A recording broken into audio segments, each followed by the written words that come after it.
ದೈವಿ ನೆಲದಲ್ಲಿ ಹೆಣಗಳ ರಾಶಿ, ಅಸ್ಥಿ ಪಂಜರಗಳ ಅಸಲಿಯತ್ತು, ಶವಗಳ ರಾಶಿ ಹಿಂದಿನ ನಿಗೂಢ ಸತ್ಯ ಏನು? ನಾನೇ ಶವಗಳನ್ನು ಹೋಲಿಸಿದ್ದೇನೆ. ಮಾಜಿ ಸಿಬ್ಬಂದಿಯಿಂದ ಸ್ಫೋಟಕ ಮಾಹಿತಿ ಲಭ್ಯ. ಧರ್ಮಸ್ಥಳದ ಸುತ್ತ ಅನುಮಾನದ ಹುತ್ತಕ್ಕೆ ಪುಷ್ಟಿ ನೀಡಿದ ವ್ಯಕ್ತಿಯ ಮಾಹಿತಿ.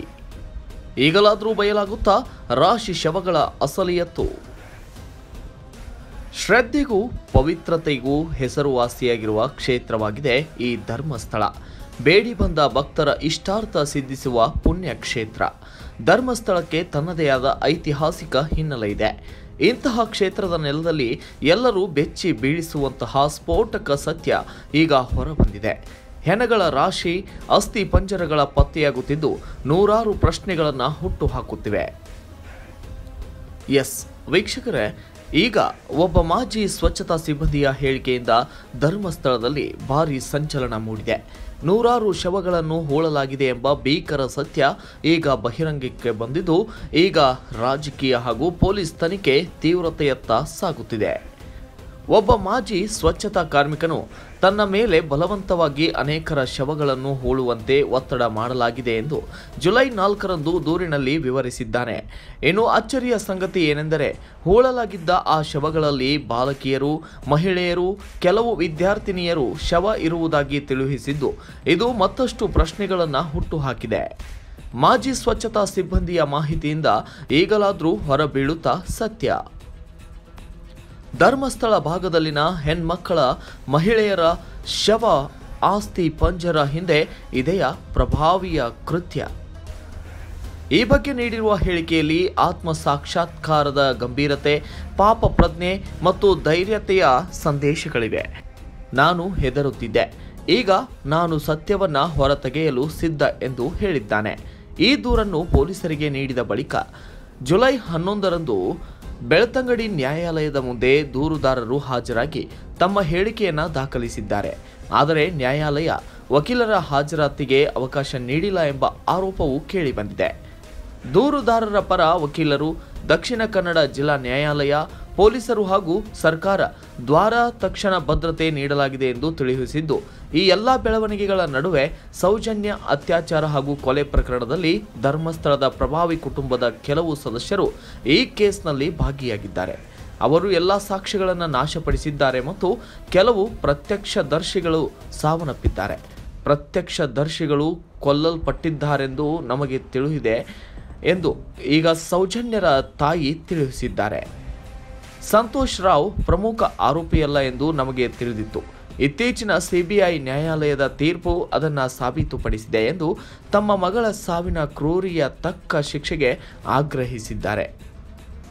ಈ ಎಲ್ಲ ಬೆಳವಣಿಗೆಗಳ ನಡುವೆ ಸೌಜನ್ಯ ಅತ್ಯಾಚಾರ ಹಾಗೂ ಕೊಲೆ ಪ್ರಕರಣದಲ್ಲಿ ಧರ್ಮಸ್ಥಳದ ಪ್ರಭಾವಿ ಕುಟುಂಬದ ಕೆಲವು ಸದಸ್ಯರು ಈ ಕೇಸ್ನಲ್ಲಿ ಭಾಗಿಯಾಗಿದ್ದಾರೆ. ಅವರು ಎಲ್ಲ ಸಾಕ್ಷ್ಯಗಳನ್ನು ನಾಶಪಡಿಸಿದ್ದಾರೆ ಮತ್ತು ಕೆಲವು ಪ್ರತ್ಯಕ್ಷದರ್ಶಿಗಳು ಸಾವನ್ನ ಅಪ್ಪಿದ್ದಾರೆ. ಪ್ರತ್ಯಕ್ಷದರ್ಶಿಗಳು ಕೊಲ್ಲಲ್ಪಟ್ಟಿದ್ದಾರೆ ಎಂದು ನಮಗೆ ತಿಳಿದಿದೆ ಎಂದು ಸೌಜನ್ಯರ ತಾಯಿ ತಿಳಿಸಿದ್ದಾರೆ. ಸಂತೋಷ್ ರಾವ್ ಪ್ರಮುಖ ಆರೋಪಿಯಲ್ಲ ಎಂದು ನಮಗೆ ತಿಳಿದಿತ್ತು. ಇತ್ತೀಚಿನ ಸಿಬಿಐ ನ್ಯಾಯಾಲಯದ ತೀರ್ಪು ಅದನ್ನು ಸಾಬೀತುಪಡಿಸಿದೆ ಎಂದು ತಮ್ಮ ಮಗಳ ಸಾವಿನ ಕ್ರೂರಿಯ ತಕ್ಕ ಶಿಕ್ಷೆಗೆ ಆಗ್ರಹಿಸಿದ್ದಾರೆ. ಸೌಜನ್ಯ ಪರ ತನಿಖಾ ತಂಡಗಳ ಕಡೆಯಿಂದ ಅನೇಕ ಲೋಪಗಳಾಗಿವೆ ಎಂದು ತಿಮರೋಡಿ ಈ ಹಿಂದೆಯಿಂದಲೂ ಪ್ರತಿಪಾದಿಸುತ್ತಲೇ ಬಂದಿದ್ದಾರೆ. ಸೌಜನ್ಯಳ ತಾಯಿ ದೂರು ದಾಖಲಿಸಲು ಹೋದಾಗ ಬೆಳ್ತಂಗಡಿ ಪೊಲೀಸರು ಅದನ್ನು ದಾಖಲಿಸಿಕೊಳ್ಳಲು ಸಹ ತಲೆ ಕೆಡಿಸಿಕೊಳ್ಳಲಿಲ್ಲ.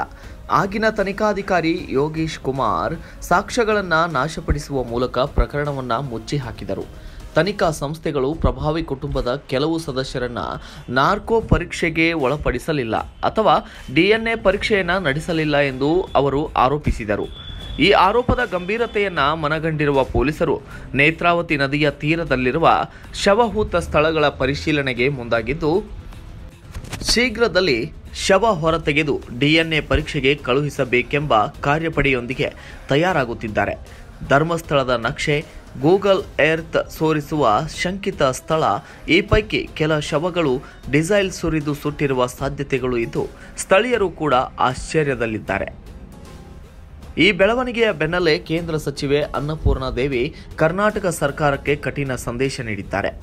ಈ ಪ್ರಕರಣವನ್ನು ನಿರ್ಲಕ್ಷ್ಯ ಮಾಡಬಾರದು, ಶವ ಹೊರತೆಗೆಯುವ ತನಿಖೆ ಪ್ರಾಮಾಣಿಕವಾಗಿ ನಡೆಯಬೇಕು ಎಂದು ಆಗ್ರಹಿಸಿದ್ದಾರೆ. ಈ ಪ್ರಕರಣ ಈಗ ರಾಜ್ಯದ ರಾಜಕೀಯ, ನ್ಯಾಯಾಂಗ ಮತ್ತು ಜನಮನದ ಪ್ರಮುಖ ಚರ್ಚೆಯ ವಿಷಯವಾಗಿದೆ. ಧರ್ಮಸ್ಥಳದ ಪವಿತ್ರ ನೆಲದಡಿಯಲ್ಲಿ ಏನಾದರೂ ಭೀಕರ ಸತ್ಯ ಮರೆಮಾಚಲ್ಪಟ್ಟಿದೆಯೇ? ಮುಂದಿನ ದಿನಗಳಲ್ಲಿ ತನಿಖೆ ಏನನ್ನು ಬಯಲಿಗೆ ತರುತ್ತದೆ ಎನ್ನುವುದು ಕುತೂಹಲದ ವಿಷಯ. ಈ ಘಟನೆಯು ಕೇವಲ ಒಂದು ಘಟನೆಯಲ್ಲ, ಪವಿತ್ರತೆಯ ಮತ್ತು ನಂಬಿಕೆ ಹೊತ್ತಿರುವ ಧರ್ಮಸ್ಥಳದಲ್ಲಿ ನಡೆಯಿತೆಂದು ಆರೋಪವಾಗಿರುವ ಈ ಕ್ರೂರ ಸತ್ಯ ಇಡೀ ರಾಜ್ಯವನ್ನೇ ಶಾಕ್ಗೆ ಒಳಪಡಿಸಿದೆ.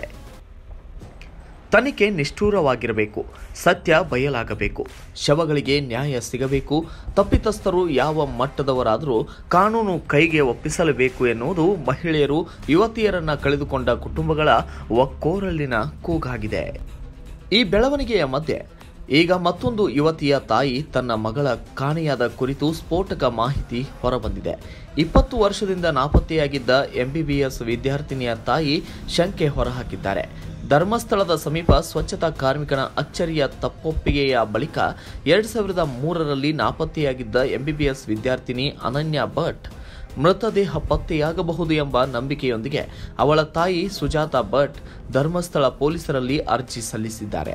ಬೆಂಗಳೂರು ನಿವಾಸಿಯಾದ ಸುಜಾತಾ ಭಟ್ ತಮ್ಮ ಮಗಳು ಮಣಿಪಾಲ್ ವೈದ್ಯಕೀಯ ಕಾಲೇಜಿನಲ್ಲಿ ಪ್ರಥಮ ವರ್ಷದ ವಿದ್ಯಾರ್ಥಿನಿಯಾಗಿದ್ದ ವೇಳೆ ಧರ್ಮಸ್ಥಳಕ್ಕೆ ಸ್ನೇಹಿತರೊಂದಿಗೆ ಹೋಗಿ ಅಲ್ಲಿಯೇ ನಾಪತ್ತೆಯಾಗಿದ್ದಾಳೆ ಎಂದು ವಿವರಿಸಿದ್ದಾರೆ. ಸಹಪಾಠಿಗಳಿಂದ ಕರೆ ಬಂದ ಬಳಿಕ ಹುಡುಕಾಟ ಆರಂಭಿಸಿ ಪೊಲೀಸರ ಬಳಿ ದೂರು ನೀಡಲು ಯತ್ನಿಸಿದರೂ ಅವರು ನಿರ್ಲಕ್ಷ್ಯ ಹಾಗೂ ಅವರಿಂದ ಅನುಮಾನ ವ್ಯಕ್ತಪಡಿಸಿದರಂತೆ. ಅಧಿಕಾರಿಗಳ ಬೆದರಿಕೆ, ಅಪಹರಣ, ಹಲ್ಲೆ ಅನುಭವಿಸಿದೆ, 3 ತಿಂಗಳು ಕೋಮಾದಲ್ಲಿದ್ದೆ ಎಂಬ ಶಾಕ್ ಹೇಳಿಕೆಯನ್ನು ಸುಜಾತಾ ನೀಡಿದ್ದಾರೆ. ದೇವಾಲಯದ ಸಿಬ್ಬಂದಿ ಯಾರೋ ಯುವತಿಯನ್ನ ಕರೆದುಕೊಂಡು ಹೋದ ದೃಶ್ಯವನ್ನ ಸ್ಥಳೀಯರು ತಮ್ಮನ್ನು ತಿಳಿಸಿದ್ದಾರೆ ಎಂದು ಹೇಳಿದ್ದಾರೆ. ಇದೀಗ ಪತ್ತೆಯಾಗಿರುವ ಮಾನವನ ತಲೆಬುರುಡೆ ಅನನ್ಯ ಅವರದ್ದೇ ಆಗಿರಬಹುದೆಂದು ಶಂಕಿಸಿರುವ ಅವರು ಅಂತ್ಯಕ್ರಿಯೆ ಮಾಡಲು ಅವಕಾಶ ಸಿಗಲಿ ಎಂದು ಮನವಿ ಮಾಡಿದ್ದಾರೆ. ಅಗತ್ಯವಿದ್ದರೆ ಪಾಲಿಗ್ರಾಫ್ ಪರೀಕ್ಷೆಗೆ ಸಿದ್ಧ ಎಂದು ತಿಳಿಸಿದ್ದಾರೆ.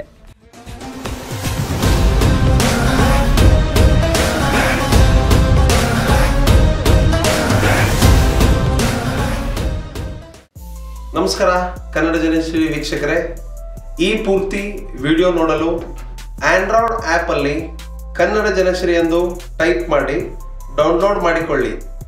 ಕನ್ನಡ ಜನಶ್ರೀ ಆ್ಯಪ್ ಡೌನ್ಲೋಡ್ ಮಾಡಿದ ಮೇಲೆ ನಿಮಗೆ ಈ ಥರ ಬರುತ್ತೆ.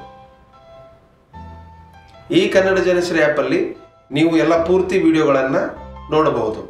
ಈ ನಮ್ಮ ಕ್ರೈಮ್ ಲೋಕದ ಕನ್ನಡಿಯ ಕ್ರೈಮ್ ಭರಿತ ಸುದ್ದಿಗಳನ್ನು ನೋಡಲು ಕನ್ನಡ ಜನಶ್ರೀ ಆ್ಯಪ್ ಅನ್ನು ಡೌನ್ಲೋಡ್ ಮಾಡಿ.